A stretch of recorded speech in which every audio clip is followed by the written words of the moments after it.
Hi guys, welcome to Raggy's Bikes. This is the second part of my video of my review of the Kawasaki ZZR600. This is a 2004 model. The list of things that I would like to cover are engine, transmission, fuel system, brakes, tires, instrumentation, handlebar, controls. So let's dig straight into it, which is the engine.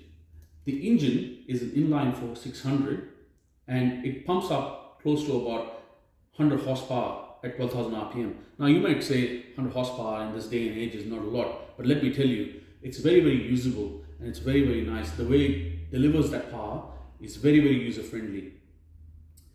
Although the 100 horsepower claim is a crank, I can tell you that this bike that you're actually seeing, which is completely stock, pumps out 100 horsepower at the dyno. Again, dyno results may vary, but even if you look at the way in which the bike has been designed, like I mentioned before, it's very, very usable. It's an inline-4, so it's very, very smooth. And inline-4 means 4 cylinders, so which also brings a lot of smoothness. The torque is very healthy and respectable. It pumps out close to about 61 Newton meters at 8800 RPM. It has a 6-speed gearbox, which is very, very smooth. I'll dig into the gearbox a little bit later in my third part video. Which now brings us on to the fuel system. The tank is a 17-liter tank, which also includes a 4-liter reserve in it. All that fuel can be accessed via the petcock, which basically has 3 settings: on, off, and reserve. All that fuel from the tank goes via the petcock to 4 carburetors, which then feeds all of that into the cylinders. Next up is brakes. The front brakes are basically an axial brakes. If you want to know what an axial and a radial brake look like, I can share a link of a very well-known YouTube channel which explains the axial and radial brakes. But essentially, I'll keep it short. It actually has axial brakes. It has two twin discs. Each disc has about 2 pistons, so that makes up 4 pistons. The stopping power is pretty good. It's got Tokiko brakes at this point in time, which are from the factory. I do know a lot of people upgrade the calipers from Tokiko to Nissans, especially from the CBR 900, which also provide a very good bite. Personally, my experience has been pretty good on these Tokikos. They are really, really strong.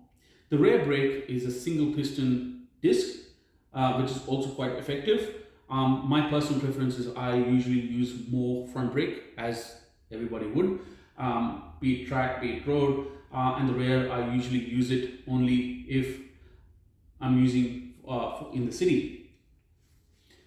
This point puts us into the next position, which is our tires. The standard rims that come out of the factory, the rims accommodate in the front a 120/60/60/17, and the rear is a 160/60/17.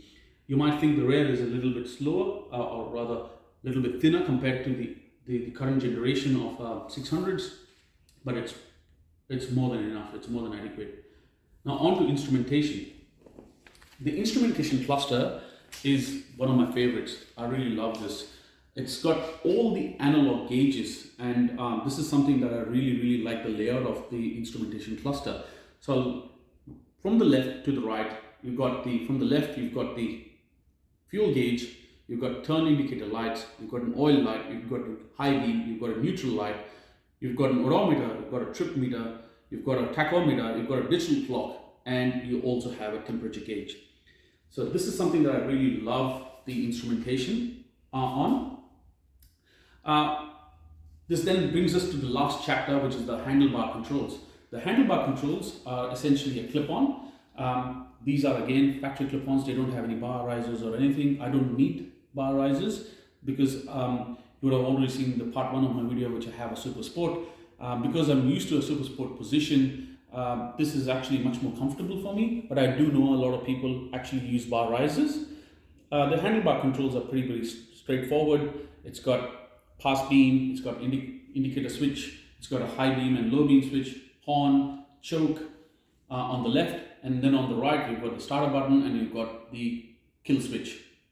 And in the Canadian market, where it's called the ZX6E, it also has a hazard light switch. Unfortunately, many of us don't actually have this. That's it, guys. That's all I had for the part 2 of this video. Hope you enjoyed it. If you have any questions, please put a comment. Thank you. Cheers.